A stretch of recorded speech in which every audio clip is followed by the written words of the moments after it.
We Care for You program မှာကြိုဆိုပါရစေ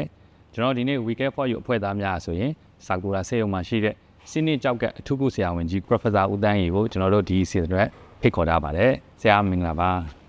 ဟုတ်ပါမင်္ဂလာပါမင်္ဂလာပါကျွန်တော်တို့ဒီပေါ့နော်စနစ်ကြောက်ကနဲ့ပတ်သက်ပြီးတော့ဒီစီစဉ်မှာဆရာအချိန်ပေးပြီးတော့လာရောက်ပြီးတော့ပေါ့နော်ဒီဒူနာတွေတည်ခြင်းတဲ့မိကုန်းတွေကိုဖြေချပေးရတဲ့အတွက်ဆရာကိုကျွန်တော်တို့အထူးပဲကျေးဇူးတင်ပါတယ်ဖြေဆိုရအောင်လေဝင်တာပါတယ်ဟုတ်ကဲ့ဒူနာတွေအတွက်အချိုးရှိမယ်လို့ဆရာယူဆပါတယ်ကြောက်ကက်ကပေါ့နော်ဆရာကပြောသလိုမျိုးရိုးနဲ့ဆိုင်နေဆိုတော့လေမျိုးရိုးအဲ့ဒါစစ်ဆေးလို့ရတာလားဆရာစစ်ဆေးလို့လည်းကျွန်တော်တို့အမျိုးမှရှိရင်တော့ဒီမှာတော့ gene တွေကိုစစ်ရင်တော့သိနိုင်ပါတယ်ဟုတ်ကဲ့ဆရာဒါမှမဟုတ်လို့ရှိရင်လည်းမေးပြီးတော့ပေါ့ကိုယ့်ရဲ့အဖေတို့အမေတို့အဖိုးတို့ဘွားတို့ပါရှိတယ်ဆိုရင်အဲ့ဒီလူတွေကပူပြီးတော့စီးကျူဖြစ်နိုင်ခြေများတတ်ပါတယ်ဟုတ်ကဲ့ဆရာဒီလူနာတယောက်ကပေါ့နော်သူကမေးထားတာတော့သူဒီကြောက်ကက်ကမကောင်းပေါ့နော်ကြောက်ကက်မကောင်းလာဘူးဆိုရင်တဲ့သူကဘယ်လိုမျိုးပေါ့နော်ဆေးတွေသူတောက်သုံးသင့်ပါတယ်တဲ့အခုကတော့ကျွန်တော်တို့ညသပင်ကြောက်ကချို့ရင်းသွားပြီဆိုရင်သွေးတိုးရှိလာတယ်ဒီသွေးတိုးကိုလည်းကျွန်တော်ထိမ့်သိမ့်ဖို့အများကြီးအရေးကြီးလာပါတယ်နောက်တစ်ခုကကိုယ်ခန္ဓာတွေကဓာတ်စားတွေကနည်းနည်းချို့ရင်းသွားပါတယ်အဲ့ဒီကိုယ်ခန္ဓာရဲ့ဓာတ်စားချို့ရင်းတဲ့မှာအရေးကြီးဆုံးကပိုတက်ဆီယမ်လို့ခေါ်တဲ့ဓာတ်အားသူကကြောက်ကအမြဲတမ်းစွန့်ပြေသူမစွန့်လာလို့များလာရင်နှလုံးကိုထိခိုက်ပြီးတော့နှလုံးရက်သွားတတ်ပါတယ်သူကအရေးကြီးပဲနောက်တစ်ခုကတော့ကျွန်တော်တို့ကဘိုင်ကာဗန်လို့ခေါ်တဲ့အချင်းဓာတ်ပေါ့အဖန်ဓာတ်ပေါ့အဲ့ဒီဓာတ်ကလည်းကျလာရင်သူကမောလာရုံးမလို့ကျွန်တော်တို့ကအဲ့လိုဖြစ်လာပြီဆိုရင်တော့အဓိကတော့စီဂျိုကိုထိမ့်မယ်နှစ်ကတော့သွေးတိုးကိုထိမ့်မယ်နောက်တစ်ခုကတော့သွေးတိုးစီဂျိုယောဂမှာအဆီတက်တဲ့ယောဂတွဲလာတဲ့အဆီကိုကြောက်အောင်ထိမ့်မယ်ပြီးတော့မှအစားအသောက်အနေထိုင်ကိုကျွန်တော်တို့ကြိုးစားခုနပြောတဲ့အသားစားတာကိုလျှော့မယ်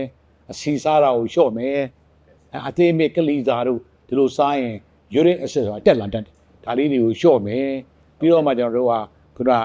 ကြောက်ကနဲ့ပတ်သက်တဲ့အားရှိတဲ့ဆေးလေးတွေအခုတော့ပေါ်တာပေါ့နော်အဲ့ဒါလေးတွေကိုစားမယ်ဆိုရင်လည်း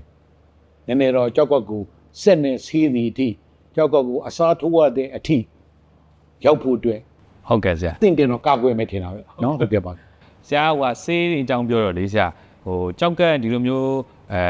ရှိလာပြီဆိုရင်ဆရာဘလို့ဆေးမျိုးကိုဆရာဦးစားပေးသုံးရတယ်နော်ဆရာဆေးကတော့ကျွန်တော်ကြောက်ကမှာတော့အရေးကြီးတာသူ့ကိုထိခိုက်စေမဲ့ဆေးတွေကိုမစားတာပူရေးကြည့်တယ်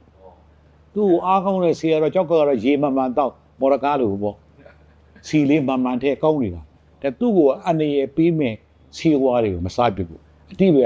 တစ်ကတော့ဘာလဲဆိုတော့အကြိုက်ခဲသက်တာတဲ့ဆေးတွေအရန်မစားကြဘူးအဲ့ဒါကိုကျွန်တော်ပြီးဆက်ရပါမယ်ဟုတ်ကဲ့ဆရာနော်အဲ့ဒါလေးကိုပို့ပြီးလုပ်ပေါ့ခင်ဗျာကျန်တဲ့ဟာတော့အစားအသောက်အနေထိုင်ပေါ့အခုတော့ကျွန်တော်တို့အများအားပြောနေကြပါတယ်လူတွေကတော့ဆေးတွေကိုအားကိုးကြတာပေါ့နော်ဒါကဘာမှာတော့ဆေးဝါးတဲ့လူရဲ့အစားအသောက်အနေထိုင်ပို့ရေးကြည့်တာဟုတ်ကဲ့ဆရာကျွန်တော်တို့ကခုနတင်တီလျှောက်ပတ်တဲ့ခုနတင့်တော်တဲ့အစားအသောက်လေးတွေကိုစားတာခုနဟင်းသီးဟဲ့လေးကိုနည်းနည်းပူစားတာကျွန်တော်သဘောကျတယ်နောက်ပြီးတော့လေ့ကျင့်ခန်းလမ်းလျှောက်တာ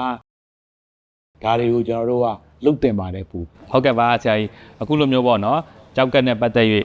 ဘုဟုတုတရအောင်ဆရာစိတ်ရှိရှိနဲ့ရှင်းပြပေးတဲ့အတွက်ဆရာကြီးကိုအထူးပဲကျေးဇူးတင်ပါတယ်